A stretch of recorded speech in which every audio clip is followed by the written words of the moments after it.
आप सभी का स्वागत है मेरे चैनल वांगशन फैंडम 2 में। चलिए आज का पार्ट स्टार्ट करते हैं। आज का पार्ट स्टार्ट करने से पहले मैं स्पेशल थैंक यू बोलना चाहती हूँ दो स्पेशल लोगों को, जो है BL स्टोरी टेलर और we can say love story teller की ओनर स्नेहा देवी और WXJ लवर की ओनर। इन दोनों को थैंक यू सो मच। आप दोनों के चैनल पे आपने मेरे चैनल के बारे में बताया, मेरे बहुत सारे सब्सक्राइबर को मेरे चैनल के बारे में आपके चैनल के थ्रू इन्फॉर्मेशन मिली है, उसके लिए थैंक यू सो मच। अगर आप ऐसा नहीं करते तो शायद मैं क्या करती मुझे खुद ही नहीं समझ में आता। मेरे हार्ड टाइम में मुझे हेल्प करने के लिए, सपोर्ट करने के लिए थैंक यू सो मच।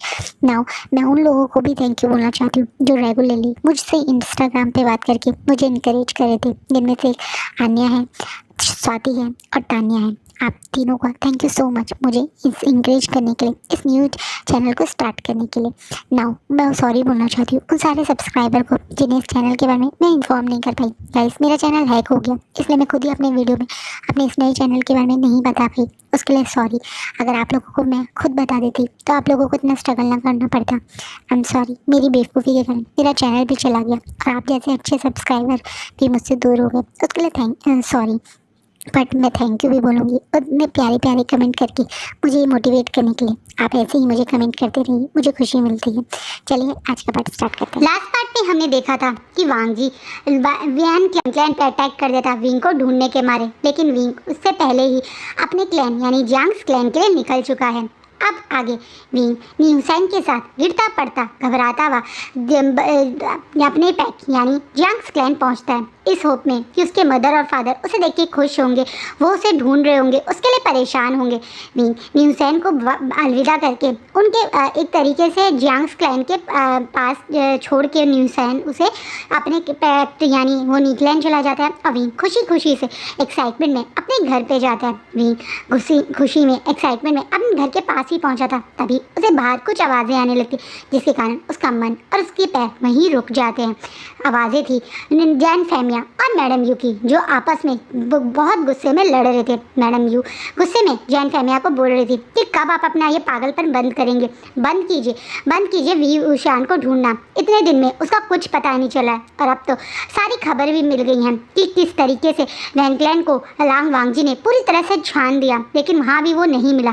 तो इस बात पे जैन फेमिया गुस्से में मैडम यू को बोलते हैं तो क्या हुआ अगर वो वैंकलैन में नहीं मिला, क्या पता वो कहीं और हो, हमें ढूंढना चाहिए। इस बात पे मैडम यू गुस्से में उनके ऊपर चीखते हुए बोलती है हमें उसे नहीं ढूंढना चाहिए, भूल गए हो क्या, वो हमारा बच्चा नहीं है। क्या पता उसी की ग्रैंड मदर जिस तरीके से पहले हमें उसे देने आई थी हमारे पीछे उसे अपने साथ ले गई हूँ, क्या पता वो अपनी ग्रैंड मदर के साथ हो, हमसे बिना पूछे बादशाह सनन उसे अपने साथ ले गई हूँ। अब विंग शॉकिंगली वहाँ खड़ा है, ये जानने के बाद कि वो उनका बच्चा नहीं है।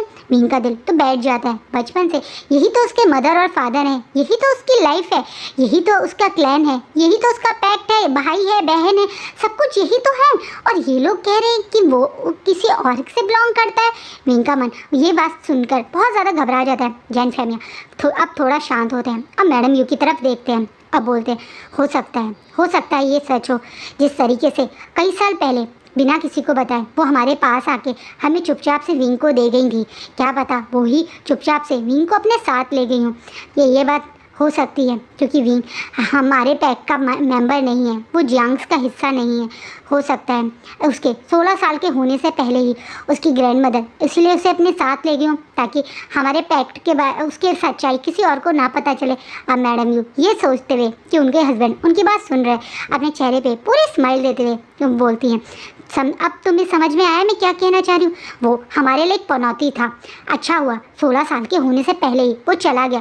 सोचो उसके 16 साल के होते ही हमें पता चलता कि वो कुछ और है और हमारे ही पैक के लिए एक मुसीबत बन जाता। तो मैं तो बहुत खुश हूँ कि उसके 16 साल के होने से पहले ही वो गायब हो गया और इस तरीके से किसी को हम पे शक भी नहीं हुआ। सोचो अगर वो एक ओमेगा निकल जाता तो कितनी बड़ी मुसीबत बन जाता हमारे लिए। तुम अच्छे से जानते हो इस समय ओमेगास की वजह से बड़े बड़े पैक्स में युद्ध हो रहे हैं, लड़ाइयाँ हो रही हैं, ओमेगा की जनसंख्या कम हो गई है और बड़े बड़े पैक अपने खुद के ओमेगा से बहुत ज़्यादा परेशान है। वो ओमेगा बन जाता तो हमारी लाइफ की कितनी बड़ी मुसीबत बन जाता। इससे अच्छा है कि वो चला गया। मैडम यू गुस्सा करते हुए फ्रस्ट्रेशन में ये बोल रही हैं, क्योंकि कुछ समय पहले मैडम यू एक ओमेगा के कारण काफ़ी गुस्से में है, इसलिए वो ओमेगा कहीं भी ओमेगा बन जाता, इसका फ्रस्ट्रेशन निकाल रही हैं बिना ये सोचे समझे कि कोई बाहर खड़ा हुआ है जो सचमुच में अब ओमेगा ही है।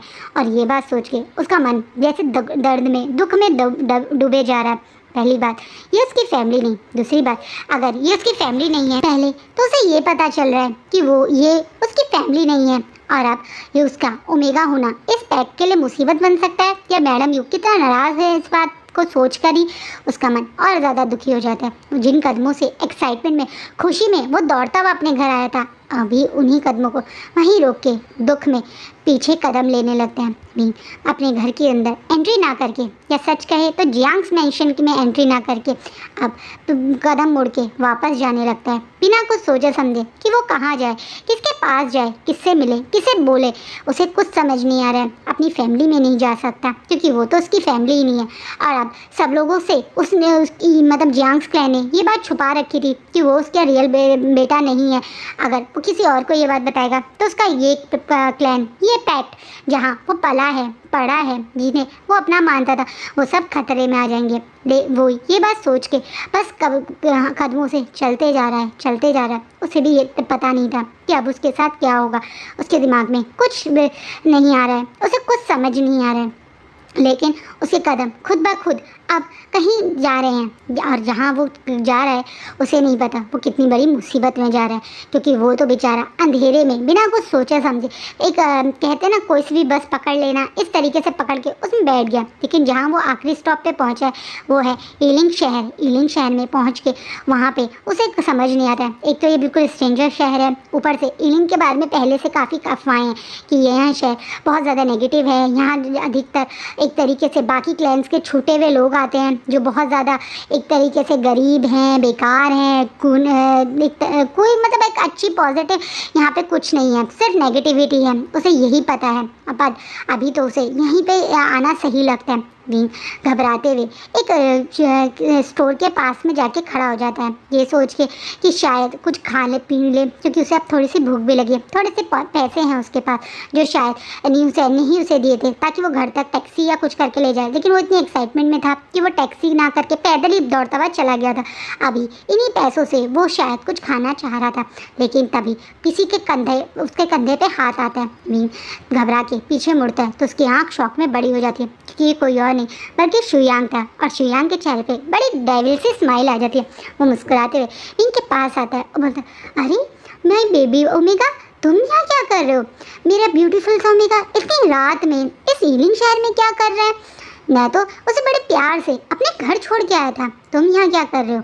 बड़े प्यार करते हुआ, बड़े हंसता हुआ शुयांग बोलता है। शुयांग की ये प्यारी भरी आवाज़ है और ये हंसी देख के भीम जो पहले से बहुत गुस्से में, वो शुयांग के हाथ को जोर से अपने कंधे से हटाता है और गुस्से में बोलता है, तुम मेरे कुछ नहीं लगते हो, और मैं तुम्हारे उस क्वार्टर में तब गया था जब तुमने मुझ पे वो दवाई फेंकी थी। तुम्हारी हिम्मत कैसे हुई मुझे ज़बरदस्ती अपने साथ ले जाने की? इस बात पे शुयांग अब जोर जोर से हंसने लगता है, वैसे ही जैसे अब हुई है, और अब तुम वहीं जाओगे। मैं तो इतनी खुशी और एक्साइटमेंट में तुमसे मिलने जा रहा था घर वापस, अब हम दोनों एक दूसरे के साथ अच्छा टाइम स्पेंड करने वाले थे। मैं तो यहाँ तुम्हारे लिए स्पेशल केक भी लेने आया था, पर देखो मुझे तो यहाँ तुम ही मिल गए। शुयांग बड़े प्यार से चार्मिंग से स्माइल देते हुए, जैसे कि वो कितना विंग को प्यार कर रहा हो, विंग के लिए सोच रहा हो, ऐसा करता हुआ बोल रहा है। लेकिन विंग को तो वो बहुत ज़्यादा बुरा लग रहा है। विंग और शुयांग की यहाँ पे एक फाइट स्टार्ट हो जाती है। शुयांग जो सोच रहा था कि पहले की तरह वो विंग को हरा देगा, लेकिन उसे नहीं पता था कि ये वो विंग नहीं है, ये विंग घायल विंग है। वो घायल विंग है जिसका दिल पूरी तरह से चिर गया है। आज उसके अंदर की सब चीज़ें ख़त्म हो गई हैं, अपनी फैमिली छूट गई है, अपने आइडेंटिटी, अपने ओमेगा होने पे भी उसे गुस्सा आ रहा है, और आज वो भी उतने ही गुस्से में शुयांग से लड़ता है। शुयांग और विंग की लड़ाई बहुत ज़ोरों शोरों से चलती है। लड़ते लड़ते ये एक तरीके से फॉरेस्ट में पहुंच जाते हैं। शुयांग जो सोच रहा था कि वो विंग को तुरंत हरा देगा, लेकिन उसे आइडिया नहीं था कि विंग अपनी शॉर्ट अपने साथ ही रखता है। वो अपने सिबियान से जो उसकी पॉकेट एक तरीके से एक मैजिकल वर्ल्ड है, तो वो छुपा के अपनी पॉकेट में रखा लेते हैं और पॉकेट से निकाल लेते हैं। तो वो बड़े आराम से शुयांग से अपनी स्किल्स मतलब अपनी शॉट से लड़ रहा है। दोनों बहुत बुरी तरह से लड़ते हैं। शुयांग भी बहुत बुरी तरह से घायल हो गया। इस बार वो विंग पे पहले की तरह कई बार पाउडर फेंकने की या एक तरह से कह सकते हैं दवाई डालने की कोशिश करता है, लेकिन विंग अब पहले वाली तरह से, क्योंकि पहले वो रेडी नहीं था इसलिए शुयांग ने ऐसा कर दिया था, लेकिन अब वो पूरी तरह से रेडी है। उसका ध्यान शुयांग के हर मूव पे है। वो अच्छे से उसे टैकल कर रहा है। इतना ही नहीं, उसने तो शुयांग को इतनी बुरी तरह से घायल कर दिया कि कुछ देर में शुयांग की जान निकल ही जाएगी। शुयांग अब घबरा के उस वहाँ से भागने लगता है और विंग जो बहुत गुस्से में वो शुयांग को मारने के उससे भागने लगता है। शुयांग उस भागता भागता अब उसी फॉरेस्ट में यानी वैनक्लैन के अंदर एंट्री कर चुका है। वो वैनक्लैन में विंग को देख के जोर जोर से खुश होने लगता है और कहता है, सोचता है कि अब विंग उसके पैक में आ गया तो वो विंग को यहाँ पे अटैक कर लेगा।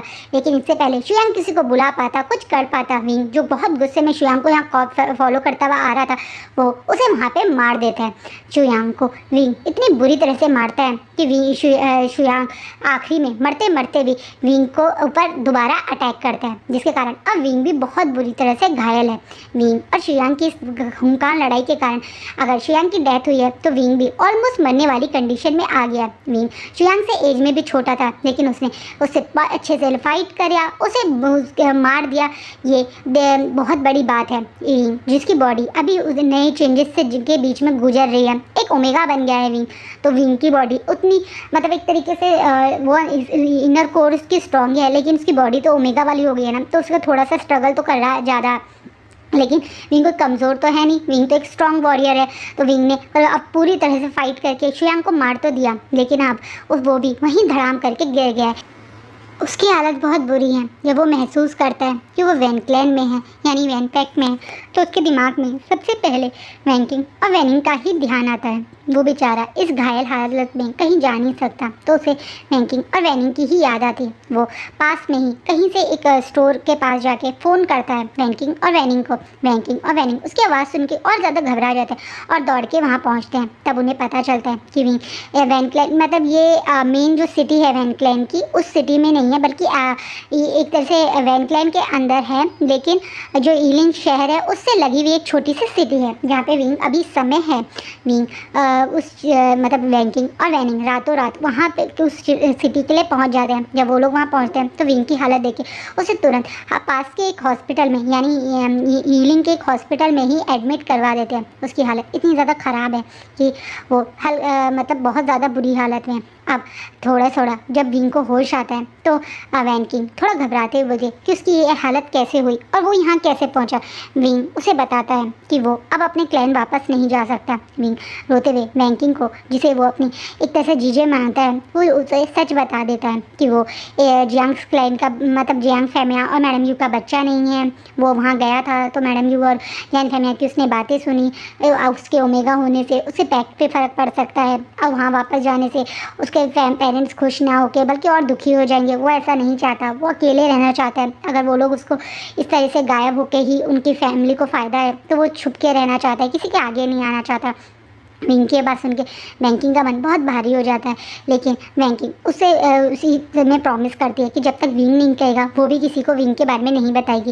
वैंकिंग और विंग जब ये बात ही कर रहे थे तो विंग की तबीयत इतनी बिगड़ जाती है कि विंग बेहोश हो जाता है। डॉक्टर बताता है कि विंग के बहुत ज़्यादा गहरे घाव हैं और विंग की हालत भी बहुत ज़्यादा बेकार है, ब्लड लॉस भी बहुत ज़्यादा हो गया। जब तक वो हॉस्पिटल आया था उसकी कंडीशन बहुत बिगड़ चुकी है। वो तो किस्मत की बात है या उसके स्ट्रॉन्ग कोर की बात है कि वो जिंदा है, वरना अब तक तो शायद वो मर भी जाता।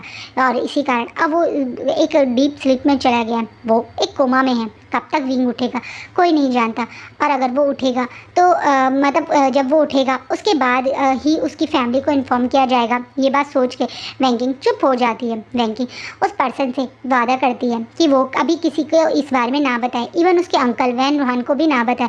वैंकिंग यहाँ आया करेगी अपने भाई के साथ और इसके ट्रीटमेंट का भी सारा ध्यान रखेगी। डॉक्टर जो एक तरह से वैंकिंग को जानता भी है, उसका एक रिलेटिव भी है, मान जाता है और डॉक्टर भी डिसाइड करता है कि जब तक विंग होश में ना आए और जब तक वैंकिंग ना बोले तो वो भी इस बारे में किसी को नहीं बताएगा। अब विंग एक डीप स्लीप में है, जब वो उठेगा तभी पता चलेगा कि वो क्या चाहता है। क्या वो जियांग्स क्लैन वापस जाना चाहता है या वैन क्लैन में ही रहना चाहता है या इस तरीके से खुद को हाइट ही रखना चाहता है। लेकिन जब तक वो होश में नहीं आएगा तब तक वैंकिंग भी ये बात किसी को नहीं बताती है। हाँ, अब वैंकिंग विंग को इसी तरीके बेहोशी में, जैसे वो बेहोश है, उसको यहाँ पे छोड़ के अपने भाई के साथ दोबारा वैन क्लैन चली जाती है। वहीं दूसरी तरफ जैन फेमिया और मैडम यू वो उस समय तो शांत हो गए थे, लेकिन जैन फेमिया मन ही मन में विंग को लेके कंसर्न है। वो विंग को अपनी वाइफ से छुपकर ढूंढ रहे हैं और ये बात जंचा को भी पता है। जंचा को भी पता है कि उसके फादर उसके भाई को ढूंढ रहे हैं, लेकिन उसे ये नहीं समझ में आता कि क्यों वो छुपकर कर रहे हैं और क्यों उसकी मदर उसके भाई के अचानक से गायब होने के बाद भी बिल्कुल नॉर्मल है, जैसे कि उन्हें कोई फ़र्क ही नहीं पड़ा। वो इस चीज़ से भी थोड़ा कंसर्न है, लेकिन वो कुछ नहीं कर सकता। वो भी अपने फादर की तरह सिर्फ विंग को ढूंढ ही सकता है। जहाँ जंजा और जैन फेमिया छुपकर मैडम यू से छुपकर विंग को ढूंढ रहे हैं, वहीं एक कोई है जो बिना छुपे खुलेआम सरेआम चारों तरफ विंग को ढूंढ रहा है, और वो है लांग वांग जी। कहने के लिए लांग वांग जी लैंड क्लैन से मतलब विंग लैंड क्लैन से कोई लेने देने वाला नहीं था, विंग का लैंड क्लैन से कोई मतलब नहीं था, लेकिन इस तरीके से वांग जी खुलेआम विंग को ढूंढ रहा है। किसी को कुछ समझ नहीं आ रहा है। कोई सोचता है कि शायद वांग जी की लाइफ में विंग ही उसका एक लौता दोस्त था, तो शायद वो अपने फ्रेंड के कारण इतना सीरियस है क्योंकि वांग जी के कोई और ज़्यादा क्लोज नहीं था विंग को छोड़ के। ये भी एक रीज़न हो सकता है, लेकिन कोई ये नहीं जानता कि वांग जी ऐसा क्यों कर रहा है। लेकिन वांग जी जैसे विंग को चारों तरफ ढूंढ रहे हैं, वांग जी ने ऐसा कोई क्लैन नहीं होगा जहाँ एक बार विंग को ना ढूंढा हो। हाँ, उस समय वैन क्लैन को वो ऑलरेडी ढूंढ के जा चुका है, तो वैन क्लैन में तो दोबारा नहीं आया, लेकिन नी क्लैन, सू क्लैन, जियांग्स क्लैन, जिन क्लैन, हर जगह लांग वांग जी विंग को ढूंढता है। और ये बात सब लोग जानते हैं, सारे पैक्ट मेंबर जानते हैं। और कहीं ना कहीं लान कुरैन बहुत ज़्यादा परेशान है। वांग जी की ये हरकतें देख के वो थोड़ा सा घबराए हुए भी हैं कि कहीं दोबारा से वांग जी का लाइकन दोबारा से एग्रेसिव होके कहीं किसी और पैक में विंग को ढूंढने के मारे अटैक ना कर दे। इसी कारण वो वांग जी की लाइकन पावर लॉक कर देते हैं। वो वांग जी से बिना मतलब परमिशन लिए उसकी ये लाइकन पावर लॉक कर रहे हैं, क्योंकि वो उन्हें डर है कि कहीं ना कहीं वांग जी विंग के चक्कर में एग्रेसिवली कुछ बिगाड़ ना दे। यही कारण था कि फर्स्ट पार्ट में वांग जी सिर्फ विंग के पीछे दौड़ रहा था, बस के पीछे, क्योंकि उसकी पूरी तरह से लाइकन पावर एक्टिव नहीं थी। अगर वो अपने लाइकन फॉर्म में होता तो वो वांग जी विंग को उस दिन जाने ही नहीं देता। जो मेरा 7 ईयर वाला था एक कंसर्न में, मतलब वो चीज़ मैंने क्लियर कर दिया। चलिए वापस स्टोरी पे आते हैं। वहीं वांग जी की लाइकन पावर लॉक हो गई है और विंग कोमा में है। विंग और वांग जी कैसे मिलेंगे, कब मिलेंगे, कोई नहीं जानता। धीरे धीरे चारों तरफ कल्टीवेशन वर्ल्ड में बदलाव आ गया है, जहाँ इन दोनों की लाइफ वहीं रुक गई है उस रात के बाद, जैसे आगे नहीं बढ़ रही है। लेकिन बाकी सारे कल्टीवेशन वर्ल्ड में बहुत सारे चेंजेस आ गए हैं। जैसे नी मिंजे की शादी वैंकिंग से हो गई है, वहीं एक लैंड क्लैन का अब एक ऑफिशियल हायर, या ये कह सकते हैं लैंड पैक मेंबर्स ने मिलके लैंड क्लैन पैक लीडर बना दिया है लैन शिचैन को, जिनकी अब जल्दी शादी भी हो गई है।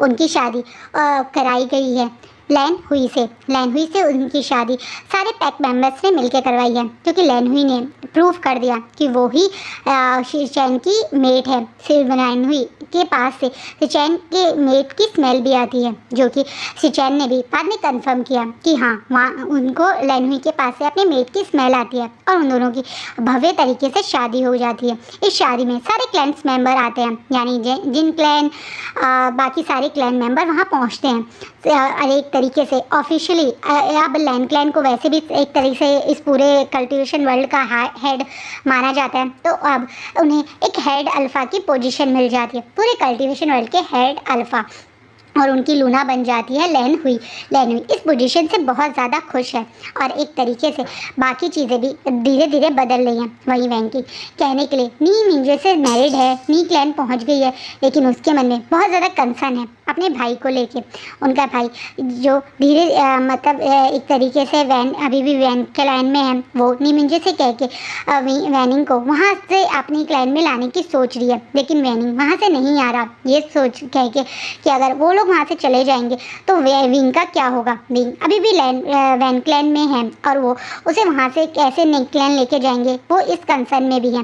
विंग अभी तक होश में नहीं आया। धीरे धीरे करके पूरे 3 साल हो गए हैं। 3 साल में ये सब कुछ हुआ है लेकिन विंग होश में नहीं आया। वहीं वांग जी पहले की तरह अपने आप को एक रूम में बंद कर दिया है। पहले की तरह वांग जी ने लोगों से बात करनी, लोगों से मिलना बिल्कुल बंद कर दिया है। वो हमेशा अपने रूम में रहता है, अपने पैक्ट अपने बिजनेस का ध्यान रखता रहता है लेकिन कभी किसी से मिलता नहीं है। अभी उसका इस तरीके से खुद को बंद करना देख के कहीं ना कहीं काफ़ी परेशान है लान शिचेन। इसलिए लान शिचेन अपने 2 खास पर्सन या कैसे कह सकते हैं लोग जिनका नाम है सोंगलैन और शाओ शिनचेन उसे वांग जी के साथ लगा देते हैं और एक नए बिजनेस की रिस्पॉन्सिबिलिटी वांग जी को दे देते हैं। वांग जी अब इस नए लैंड बिजनेस की यानी इस लैंड कॉर्पोरेशन को संभाल रहा है। वांग जी का ध्यान काफ़ी हद तक मतलब एक तरह लान शिचेन और एक लान कुरैन सोच रहे हैं कि विंग के ऊपर से हट गया है लेकिन सच नहीं है क्योंकि ये बात कोई नहीं जानता कि वांग जी चाहे अब बिजनेस संभाले या लैंड टैक्स में पहले की तरह इन्वॉल्व होने लग गया 3 साल बाद, लेकिन उसके बावजूद भी विंग को मन में कितना मिस करता है। ऐसी कोई रात नहीं गई होगी जब उसने विंग को मिस ना किया हो, ऐसा कोई टाइम नहीं गया होगा जब उसे विंग की कोई बात याद ना आई हो। विंग उसके दिल दिमाग में हमेशा रहता है, 24 घंटे रहता है। विंग को भूलना इतना आसान नहीं है वांग जी के लिए, लेकिन अब वो कुछ कर भी नहीं सकता है। इसी कारण अभी तो वो अपने बिजनेस में लगा हुआ है। वहीं 3 साल बाद आज विंग को हल्का हल्का होश आया। विंग की आंखें धीरे धीरे खुल रही है और विंग ने सबसे पहले आंख खोल के जब ऑब्जर्व किया तो देखा बिल्कुल नई जगह है वो। ना ही कोई उसका अपना उसके पास है, एक खाली रूम में अकेले है वो। ना ही कोई नर्स है, ना ही कोई अपना है। विंग को महसूस होता है कि अब शायद उसकी लाइफ जो अब आज से जो स्टार्ट हो रही है वो पहली वाली लाइफ नहीं रहेगी जो लाइफ वो अब तक जीता था, जो वो एक जियांग क्लैन मेंबर मतलब पैक्ट लीडर का बेटा की लाइफ जीता था। अब वो एक नॉर्मल इंसान है जो बिल्कुल अकेला है, एक ऑर्फन है जिसका कोई नहीं है। विंग ये सोच के हल्के हल्के अपने बेड पे बैठता है तो देखता है कि सामने से डॉक्टर और नर्स उसके रूम में एंट्री करे। डॉक्टर उसे होश में देख के बहुत एक्साइटेड होकर खुशी में उसके पास आता है और तुरंत नर्स को कॉल करके वैनिंग को इन्फॉर्म करने के लिए बोलता है। वैनिंग थोड़ी देर में ही वहाँ पहुँच जाता है और विंग को देख के बहुत खुश होता है। वी ब्रदर कह के गले लगा लेते हैं। वैनिंग अभी भी पहले की तरह उतना ही मासूम है, उतना ही सिंपल है। इन 3 साल में वैनिंग के नेचर में ज़्यादा अंतर नहीं आया। विंग ऑब्जर्व कर सकता है। वैनिंग को इस तरह देख के विंग के मन में खुशी होती है कि कोई हो ना हो उसका दोस्त तो उसके पास है। दोस्त के नाम से तो उसे सबसे पहले वो लंजा की ही याद आती है। कहीं ना कहीं विंग भी लंजा को मिस करता है। शायद आँख खोल के उसे अपनी फैमिली नहीं, लेकिन हाँ उस दिन रात में जब वो अपनी फैमिली से दूर हुआ था तो एक बार लंजा की याद आई थी लेकिन उसकी हिम्मत नहीं हुई थी। लेकिन आज भी जब उसने वैनिंग को गले लगाया तो लंजा की याद आई। अब वैनिंग और विंग एक दूसरे के सामने खड़े हैं। विंग से पूछता है कि वो कैसा है, सीजे कैसी है, मतलब उसकी जीजे कैसी है। वो बताता है कि अब उनकी शादी हो गई है और वो न्यूजीलैंड चली गई हैं। वो यहाँ से वैनिंग को काफ़ी टाइम पहले ले जाना ही थी लेकिन जब मतलब उसे विंग को हॉस्पिटल में यहाँ ना छोड़ने की वजह से वो लोग नहीं गए। वैनिंग ने किसी को भी अपने बारे में बताने से मना किया था। इसी कारण उन लोगों ने अभी किसी को भी नहीं बताया कि वो उन लोगों के साथ था। इस बात पे विंग उन दोनों को थैंक यू बोलता है, वैनिंग और वैनिंग को, कि उन्होंने उसको इतनी हेल्प करी, अब तक उसका ध्यान रखा, उसके लिए वो बहुत बहुत आभारी है। ये बात बोलने के बाद विंग और मतलब वैनिंग एक दूसरे के साथ अच्छे से मिलते हैं। वैनिंग उसे वापस अपने साथ वैन मेंशन ले आता है, सबसे छुपा के, उसके मुंह पे मास्क लगा के, ये बोल के कि वो उनका दोस्त है। विंग पहले की तरह इस समय कोई भी उसे देख के नहीं बता सकता कि वो ही पुराना शान है। कोई भी सोचेगा कि कोई स्ट्रेंजर है। ऊपर से अब विंग की बॉडी में अल्फा वाले हार्मोन्स वाली स्मेल भी आ रही है। उसकी बॉडी अल्फा वाली ओमेगा वाली तरह थोड़ी सी स्लिम भी हो गई है। हाँ, हाइट तो विंग की पहले की तरह ही लंबी है, लेकिन हाँ 3 साल के अंदर उसने कुछ नहीं मतलब खाया पिया, एक मेडिकेशन पे था तो बहुत ज़्यादा वीक लग रहा है। अपनी एज से काफ़ी कम दिख रहा है। यानी इस समय कहाँ वो एक 19 साल का दिखने वाला था ना, होना चाहिए था, पर वो देखने में अभी भी वही 15 साल का छोटा सा बच्चा ही लग रहा है। इसी कारण वैनिंग को उसे अपने साथ ले जाने में ज़्यादा दिक्कत नहीं होती। वैनिंग उसे अपने साथ अपने ही रूम में रखता है। वैनिंग एक बेटा है तो विंग को भी उसके साथ रूम शेयर करने में दिक्कत नहीं होती। ये दोनों अभी सबसे छुप के यहीं रह रहे हैं और आज का फैन फिक्शन यहीं रुकता है। सो गाइस, आपको क्या लगता है, अब क्या करेगा विंग? क्या वो जियांग्स क्लैन वापस जाएगा या वो लंजा को याद कर रहा है तो लंजा को कांटेक्ट करेगा? लेकिन अगर वो लंजा को कांटेक्ट करता है तो वियांग जी तो उससे 7 साल बाद मिला है, तो क्या रीज़न था कि विंग सबसे छुपा रहेगा और 7 साल तक वांग जी से नहीं मिलेगा? वो उसके लिए आप प्लीज़ मेरा नेक्स्ट पार्ट ज़रूर देखना।